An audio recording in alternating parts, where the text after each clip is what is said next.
Bismillahirrahmanirrahim. Assalamualaikum warahmatullahi wabarakatuh. Kita akan lanjut materi untuk mata kuliah aljabar linier. Pada pertemuan kali ini kita akan membahas materi mengenai pengantar vektor. Jadi beberapa pertemuan ke depan untuk mata kuliah aljabar linier ini kita akan membahas mengenai vektor. Dan untuk hari ini kita akan membahas pokok bahasan yaitu mengenai pengantar vektor. Nah, untuk pengantar vektor sendiri ini materinya agak banyak, jadi insya Allah saya akan pecah menjadi beberapa part video. Jadi ini untuk yang pertama, materi yang akan kita bahas diantaranya yaitu mengenai definisi besaran vektor. Kemudian kita juga akan membahas perbedaan antara besaran vektor dengan besaran skalar.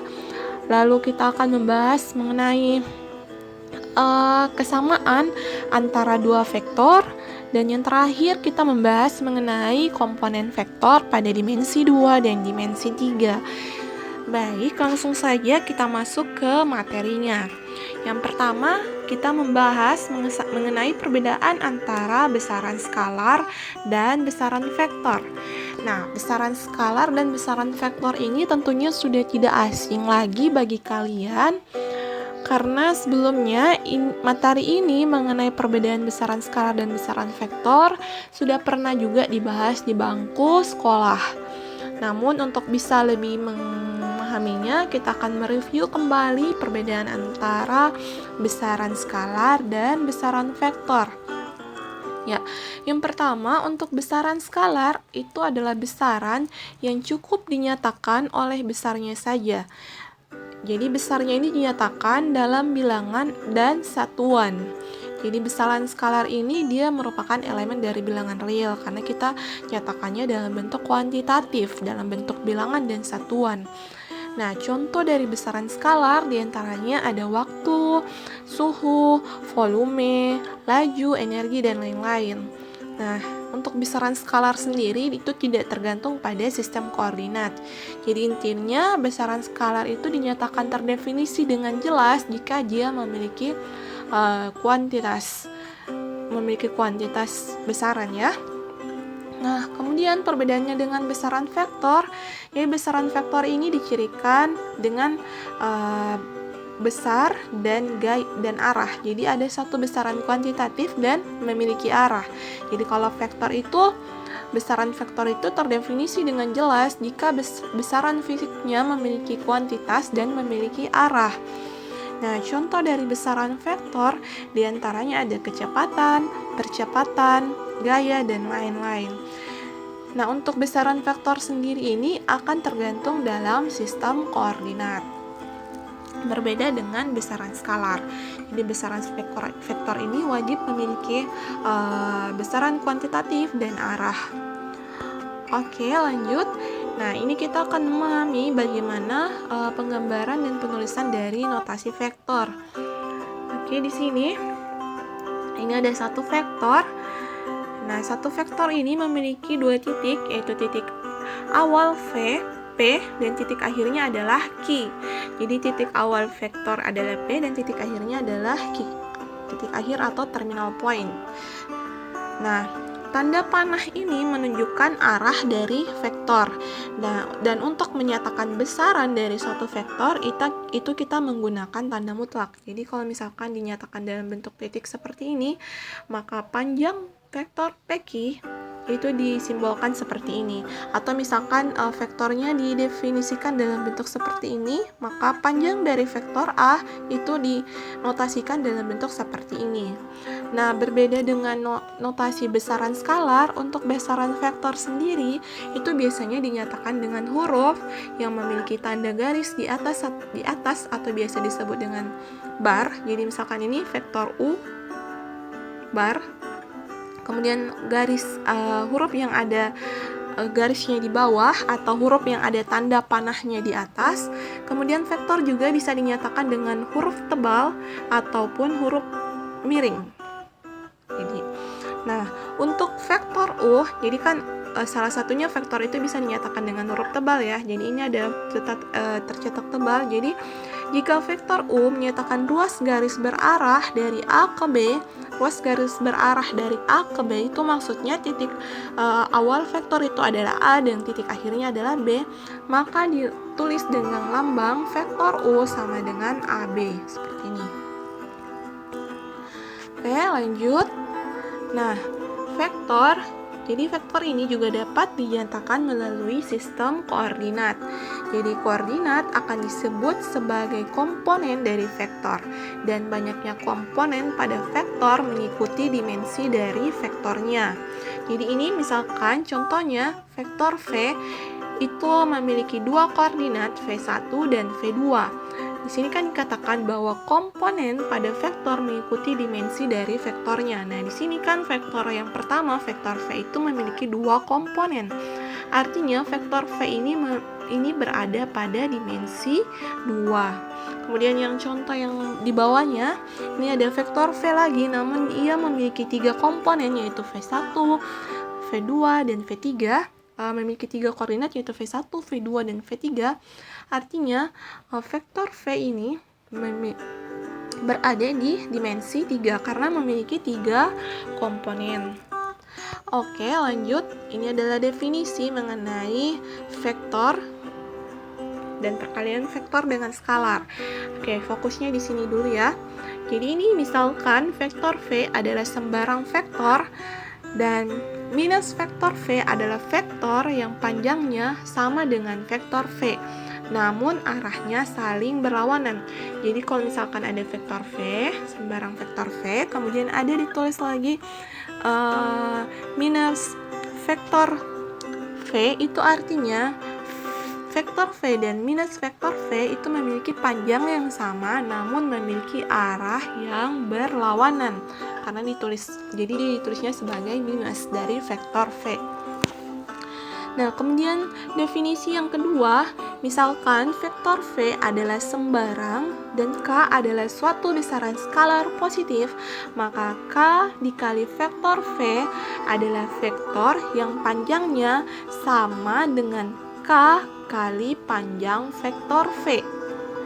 Jadi misalkan ini K ini adalah besaran skalar yang positif ya. Jadi misalkan 5 dikali vektor V. Misalkan panjang vektor V berapa gitu. Jadi dikalikan saja dengan besaran skalarnya. Oke, lanjut.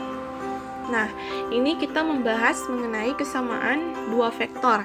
Jadi dua vektor dinyatakan sama harus memiliki syarat-syarat. Yang pertama yaitu memiliki besar atau panjang yang sama dan memiliki arah yang sama. Jadi itu dua syarat yang harus dipenuhi agar dua vektor dinyatakan sama. Jadi ini misalkan ada vektor U dengan titik A, B dan vektor V dengan titik C, D. Nah, vektor U akan sama dengan vektor V jika pertama, dia memiliki panjang yang sama. Jadi ini besar vektor U sama dengan vektor V. Kemudian syarat yang kedua, arah dari vektor U harus sama dengan arah dari vektor V. Jadi kalau misalkan dia memiliki besaran yang sama, arah yang sama, memiliki konsekuensi bahwa titik pangkal dari kedua vektor yaitu titik A, koordinat A dan koordinat C itu sama dan koordinat B sama dengan koordinat D. Oke, lanjut. Ini untuk kesamaan dua vektor. Jadi ini kita sudah membahas tadi syarat agar dua vektor dinyatakan sama, yaitu harus memiliki besar atau panjang yang sama dan yang kedua harus memiliki arah yang sama. Nah, fokusnya sekarang di sini yang pertama ada dua buah vektor, vektor A dan vektor B. Nah, vektor A dengan vektor B ini merupakan vektor yang sama. Kenapa? Karena vektor A dengan vektor B di sini memiliki arah yang sama dan panjang yang sama. Jadi vektor A itu sama dengan vektor B. Kemudian yang kedua, ini ada dua buah vektor lagi. Ada dua buah vektor lagi yang sini. Nah, ini ada dua buah vektor A dan vektor B. Vektor A dan vektor B di sini memiliki besar yang sama namun arahnya berbeda. Jadi dapat disimpulkan bahwa vektor A tidak sama dengan vektor B.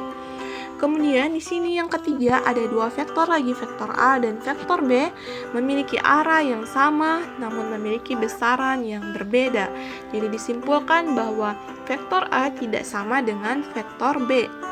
Kemudian yang terakhir, ini ada dua buah vektor, arahnya berbeda dan besarnya juga tidak sama. Jadi disimpulkan juga bahwa vektor yang keempat ini A dan B, vektor A dan B di gambar yang keempat itu merupakan dua vektor yang berbeda. Jadi vektor A tidak sama dengan vektor B. Oke, komponen vektor dalam dimensi 2. Nah, ini dengan titik awal tidak berada di titik asal 0. Maksudnya titik asal 0 itu bagaimana sih? Jadi seperti ini, titik asal 0 itu misalkan vektor berada di dimensi 2, berarti kalau titik asal 0, berarti titik asal dari vektor tersebut adalah 0,0. Nah, begitupun kalau ada di dimensi 3, berarti kalau misalkan titik asal vektor itu adalah titik asal 0, berarti koordinat titik asalnya adalah 0,0,0. Nah, komponen vektor dengan titik asal 0 itu kita tidak perlu bahas karena komponen vektor dari jika titik awalnya berada di titik asal 0 itu adalah mengikuti komponen vektor yang ada di mengikuti komponen titik akhir vektor. Jadi misalkan ini contoh untuk titik asal 0 ya. Misalkan ada vektor dengan titik vektor V itu dengan titik awalnya P1 dan titik akhirnya P2. P1 ini kan karena titik asalnya 0, koordinatnya adalah 0,0.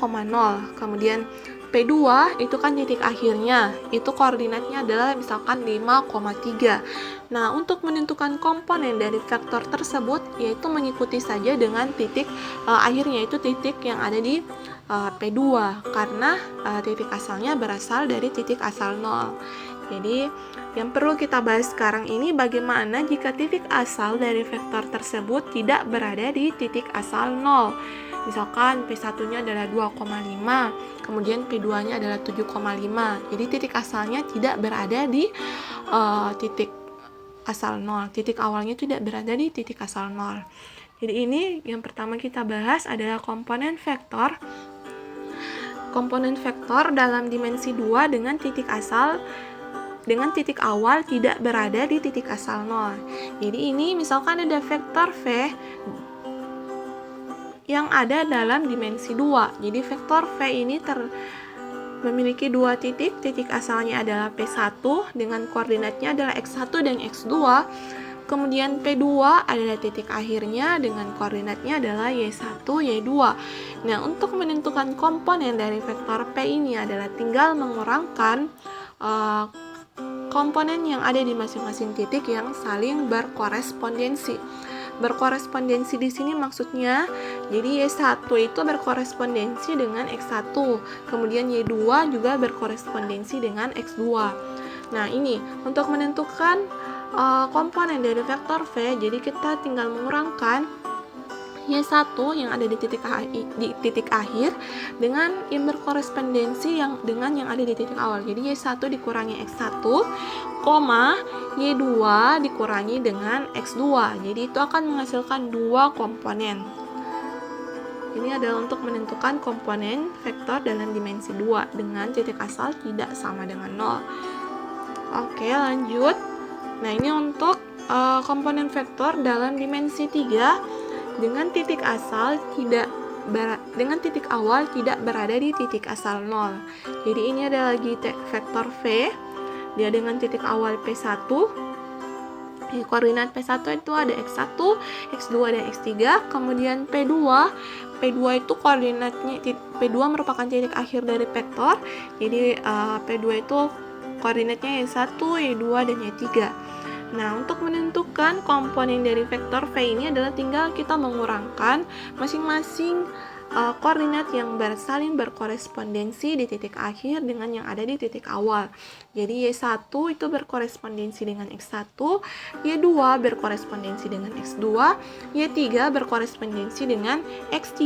Jadi komponen vektor V itu dilambangkan seperti ini, sama dengan Y1 dikurangi X1, Y2 dikurangi X2, Y3 dikurangi X3.